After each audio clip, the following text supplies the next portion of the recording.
तो दोस्तों AMC aircraft India के एक बहुअपेक्षित एयरक्राफ्ट है। और दोस्तों इस एयरक्राफ्ट को लेके भारत किस तरीके से काम कर रहा है, कब तक ये एयरक्राफ्ट तैयार होगा, कब तक इंडियन एयरफोर्स के बेड़े में शामिल होगा और एयरक्राफ्टों में किस तरीके के फीचर होगा, ये लेके लगभग सभी भारतवासियों के मन में कोई ना कोई सवाल रहता है। दोस्तों मैं आपने कुछ वीडियो में AMC को लेके कई तरीके के सवालों का जवाब देने का प्रयास किया हूँ, लेकिन हाल ही में AMC एयरक्राफ्टों के भविष्य को लेके DRDO के चीफ की तरफ से एक बड़ा खुलासा किया गया। दोस्तों आज के इस वीडियो में आप लोगों को बताऊंगा कि DRDO AMC एयरक्राफ्ट को लेके आने वाले समय में किस तरीके से काम करना चाहता है और DRDO की तरफ से AMC एयरक्राफ्ट को लेके गवर्नमेंट के सामने किस तरीके का उपेक्षा रखा गया है, इसके बारे में बताऊंगा। और दोस्तों साथ में AMC एयरक्राफ्टों को लेके हाल ही में घटे कुछ घटना मतलब AMC एयरक्राफ्टों के कुछ महत्वपूर्ण अपडेटों के बारे में बताऊंगा। तो डिटेल में इन विषय के बारे में जानने के लिए वीडियो के आखिर तक बने रहिए और चैनल को सब्सक्राइब और वीडियो को लाइक जरूर कीजिए। तो दोस्तों हाल ही में कैबिनेट कमेटी ऑन सिक्योरिटी की तरफ से तेजस मार्क 2 एयरक्राफ्टों को लेके दिया गया अप्रूवल या फिर कहे तो दिया गया फंड के बाद आशा किया जा रहा है कि जल्द ही AMC एयरक्राफ्टों को लेके भी कैबिनेट कमेटी ऑन सिक्योरिटी मतलब गवर्नमेंट के द्वारा ऐसा ही अप्रूवल दिया जाए और उसके बाद AMC एयरक्राफ्टों के काम भी तेजस मार्क 2 एयरक्राफ्टों के जैसे तेज रफ्तार में शुरू हो जाए। तो तेजस मार्क 2 एयरक्राफ्टों को लेके जब फंड जारी हुआ तब ADA की तरफ से एयरक्राफ्टों के प्रोटोटाइप बिल्डिंग, एयरक्राफ्टों के टेस्ट इवन एयरक्राफ्टों को कब तक शामिल किया जाएगा, इसे लेके एक काफी बारीक ब्यौरा दिया गया और दोस्तों माना जा रहा है कि जल्द से जल्द एयरक्राफ्टों के प्रोडक्शन को भी ADA शुरू करना चाहता है। इवन खबर तो ये भी है कि जो 6 स्क्वाड्रन एयरक्राफ्टों को इंडियन एयरफोर्स खरीदना चाहता है उन्हें साल 2032 तक इंडियन एयरफोर्स के बेड़े में मतलब आने वाले 10 सालों के अंदर एयरक्राफ्टों के प्रोटोटाइपों के निर्माण के साथ साथ एयरक्राफ्टों के टेस्टिंग प्रोडक्शन को भी समाप्त करना चाहता है। ऐसे में दोस्तों सारे देशवासियों के मन में ये भी सवाल है कि इस तरीके का अगर अप्रूवल AMC एयरक्राफ्टों को लेके भी मिल जाता है तो कब तक AMC एयरक्राफ्ट तैयार होकर इंडियन एयरफोर्स के बेड़े में शामिल हो सकता है। और दोस्तों इसे लेके हाल ही में DRDO के चीफ मतलब समीर वी कामटे की तरफ से कुछ सवालों का जवाब दिया गया। बेसिकली DRDO के चीफ की तरफ से एक ऑनलाइन न्यूज एजेंसी को इंटरव्यू देते हुए सवालों के जवाब देने के साथ साथ महत्वपूर्ण बातों का भी खुलासा किया गया। डॉक्टर समीर वी कामटे के मुताबिक एयरक्राफ्टों के अभी भी फैब्रिकेशन के काम को शुरू करना है, पर उनके द्वारा जानकारी दिया गया कि एयरक्राफ्ट के जो प्राइमरी डिजाइन रिव्यू है ये कंप्लीट हो चुका है और एयरक्राफ्ट के जो फाइनल डिजाइन रिव्यू है इसे लेके काम किया जा रहा है और काम सही दिशा से और सही रफ्तार से आगे बढ़ रहा है। दोस्तों यहाँ पे आपके जानकारी के लिए बता दूं कि फाइनल डिजाइन रिव्यू को लेके कुछ खबर ऐसे भी है कि शायद ये इस साल के अंत तक या अगले साल के शुरुआती समय तक समाप्त हो जाए। और साथ ही साथ DRDO के चीफ का ये भी कहना है कि एयरक्राफ्टों के जो प्रोटोटाइप के फैब्रिकेशन है उसे गवर्नमेंट के द्वारा अनुमति मिलने के बाद शुरू कर दिया जाएगा। दोस्तों यहाँ पे अनुमति का मतलब है कैबिनेट कमेटी ऑन सिक्योरिटी की तरफ से एयरक्राफ्टों को लेके जारी किए गए फंड और एयरक्राफ्टों के प्रोटोटाइप बिल्डिंग का अप्रूवल। दोस्तों यहाँ पे आपके जानकारी के लिए बता दूं कि DRDO और ADA की तरफ से ऑलरेडी गवर्नमेंट के सामने AMC एयरक्राफ्टों को लेकर करीबन 15,000 करोड़ रुपए के एक बजट का रिक्वेस्ट किया गया है। और दोस्तों ये जो 15,000 करोड़ रुपए का बजट है ये एक फेज मैनर में AMC एयरक्राफ्टों के संपूर्ण डेवलपमेंट सर्कल में इस्तेमाल होगा, जिनमें एयरक्राफ्टों के डिजाइन डेवलपमेंट से शुरू करके करीबन 5 प्रोटोटाइप और कुछ प्री प्रोडक्शन मॉडल के निर्माण भी शामिल है। दोस्तों इस तरीके के बजट के इस्तेमाल एक साथ नहीं बल्कि फेज मैनर में किया जाएगा, जबकि रिपोर्ट में यही बताया जा रहा है कि इस बजट में अगर करीबन 25% R&D बजट एलोकेट हो जाता है तो ये इंडस्ट्रियल पार्टनर्स और प्राइवेट इंडस्ट्री के साथ कोलैबोरेशन के साथ SPV मॉडल के तहत आगे बढ़ सकता है। दोस्तों आपके जानकारी के लिए बता दूं कि फिलहाल AMC एयरक्राफ्टों के प्रोजेक्ट को SPV मतलब मॉडल मतलब स्पेशल पर्पस व्हीकल मॉडल के तहत आगे बढ़ाने का बात कहा जा रहा है, जिसका सिंपल मतलब यह है कि एयरक्राफ्टों के सप्लाई चेन में कई तरीके के प्राइवेट कंपनियों को भी शामिल किया जाएगा और एयरक्राफ्टों के जो मैन्युफैक्चरिंग है ये संपूर्ण रूप से प्राइवेट और गवर्नमेंट ओन कंपनियों के कंसोर्शियम के तहत आगे बढ़ाया जाएगा। दोस्तों यहाँ पे जो बजट एलोकेशन है इसे लेके बताया जा रहा है कि ये संभावित अगले साल के शुरुआती समय या मध्य तक कंप्लीट कर लिया जाए, मतलब साल 2023 के जून जुलाई महीने तक AMC एयरक्राफ्टों को लेके तेजस मार्क 2 एयरक्राफ्टों के जैसे अप्रूवल आ जाएगा और उसके बाद AMC एयरक्राफ्टों के जो प्रोटोटाइप बिल्डिंग है ये तेज रफ्तार में शुरू होगा। इवन दोस्तों माना जा रहा है कि तब AMC एयरक्राफ्टों के एक प्रॉपर टाइमलाइन भी खुल के आगे आ सकता है, मतलब कब तक एयरक्राफ्टों के प्रोटोटाइपों के टेस्ट होगा, कब तक फर्स्ट फ्लाइट होगा, कब एयरक्राफ्टों के प्रोडक्शन होगा और मार्क 1 वेरिएंटों को कब तक इंडियन एयरफोर्स के बेड़े में शामिल किया जाएगा, इसका एक डिटेल ब्यौरा आ जाए। दोस्तों AMC एयरक्राफ्टों को लेके हाल ही में हुए अगर डेवलपमेंट को देखा जाए तो कुछ दिन पहले सोशल मीडिया के तहत जानकारी दिया गया था कि AMC एयरक्राफ्टों के जो ब्लॉकहेड के मेटल कटिंग है उसे अंजाम दिया गया है, मतलब AMC एयरक्राफ्टों के स्ट्रक्चरल ब्लॉकहेड को तैयार किया जा रहा है। हालांकि इसे AMC एयरक्राफ्टों के मेटल कटिंग के तहत नहीं देखा जा रहा है बल्कि एक तरीके से AMC एयरक्राफ्टों के स्ट्रक्चर निर्माण का स्वरूप के तहत देखा जा रहा है। आपके जानकारी के लिए दोस्तों बता दूं कि AMC एयरक्राफ्टों को लेकर अब तक कई तरीके के जानकारियों का खुलासा हो चुका है, जिनके अंतर्गत बताया जा रहा है कि ये जो एयरक्राफ्ट है ये एक 5th जनरेशन के एयरक्राफ्टों से काफी आगे होगा।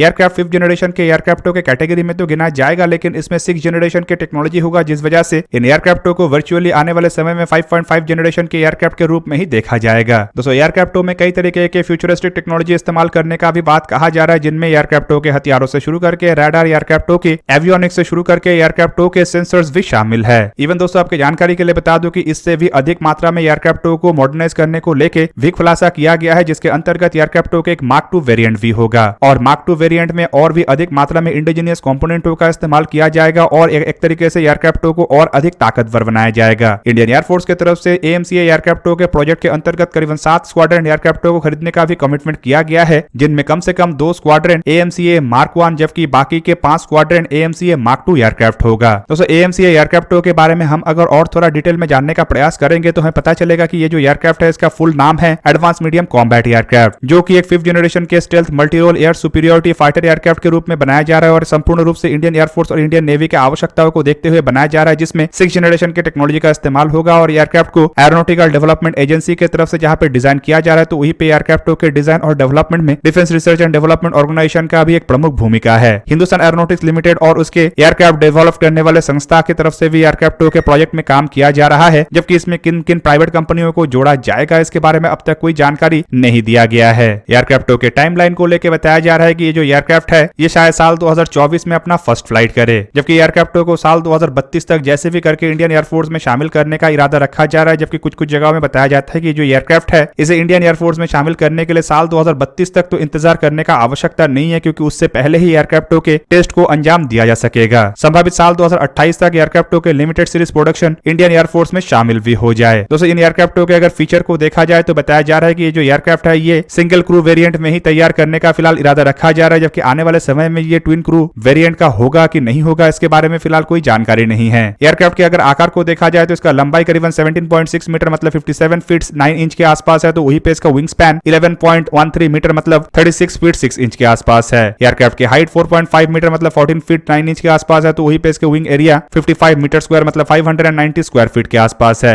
एयरक्राफ्ट के एम्प्टी वेट 12,000 किलोग्राम के आसपास एस्टिमेट किया जा रहा है, जबकि इसका ग्रॉस वेट करीबन 18,000 किलोग्राम के आसपास होगा। एयरक्राफ्ट के मैक्सिमम टेक ऑफ वेट करीबन 25,000 किलोग्राम के आसपास एस्टिमेट किया जा रहा है, मतलब दोस्तों ये एक 25 टन कैटेगरी का एयरक्राफ्ट होगा। एयरक्राफ्ट के फ्यूल कैपेसिटी बताया जा रहा है कि करीबन 6.5 टन मतलब 6,500 किलोग्राम के आसपास होगा, तो वहीं पे इसके पेलोड क्षमता भी करीबन 6.5 टन मतलब 6,500 किलोग्राम होगा, जिनमें एयरक्राफ्ट करीबन 1,500 किलोग्राम के इंटरनल कैपेसिटी के साथ रहेगा, तो वहीं पे 5,000 किलोग्राम इसका एक्सटर्नल स्टोरेज होगा। मतलब एयरक्राफ्ट अपने 6.5 टन पेलोड के अंदर करीबन 1.5 टन पेलोड अपने इंटरनल वेपन बे में कैरी कर सकेगा। दोस्तों एयरक्राफ्टों के प्रोटोटाइप इवन मार्क 1 वेरिएंट को लेकर बताया जा रहा है कि इसमें जो 2 इंजनों का इस्तेमाल किया जा रहा है वो असल में GEF 414 इंजन है, जबकि बाद में इन इंजनों को स्वदेशी 110 किलोन्यूटन थ्रस्ट वाले इंजनों से रिप्लेस कर दिया जाएगा और मार्क 2 वेरिएंटों में इनिशियल से ही स्वदेशी इंजनों का इस्तेमाल करने का इरादा बनाया जा रहा है। दोस्तों ये जो GEF 414 इंजन है बताया जा रहा है कि इसके एक अलग वेरिएंट को इंडियन एयरफोर्स के लिए इस्तेमाल किया जा सकता है, जो basically 58 kilonewton normal thrust produce कर सकेगा, जबकि 98 kilonewton after burner thrust produce कर सकेगा। दोस्तों AMCA एयरक्राफ्टों के परफॉर्मेंस को लेकर बताया जा रहा है कि इसका मैक्सिमम स्पीड करीबन 2600 किलोमीटर मतलब करीब करीब मार्क 2.15 के आसपास होगा, तो वहीं पे इसका रेंज करीबन 3240 किलोमीटर मतलब 1750 नॉटिकल माइल के आसपास होगा। कॉम्बैट रेंज करीब करीब 1620 किलोमीटर के आसपास होगा, तो वहीं पे इसके फेरी रेंज करीब करीब 5324 किलोमीटर के आसपास होगा। और एयरक्राफ्ट के ऊंचाई में जाने का क्षमता मतलब सर्विस सीलिंग को लेकर बताया जा रहा है कि करीबन 20 किलोमीटर मतलब 65,000 फीट के आसपास होगा। दोस्तों हथियार के रूप में एयरक्राफ्ट में एक 23 मिलीमीटर के GSH-23 कैनन इस्तेमाल करने का बात कहा जा रहा है, जबकि इसके अलावा इसमें करीबन 14 हार्ड पॉइंट होगा और बेसिकली इन हार्ड पॉइंटों में कितना हार्ड पॉइंट इंटरनल और कितना एक्सटर्नल हार्ड पॉइंट होगा इसके बारे में जानकारी नहीं दिया गया है, लेकिन ये जो 14 हार्ड पॉइंट है ये इंटरनल और एक्सटर्नल मिला के होगा।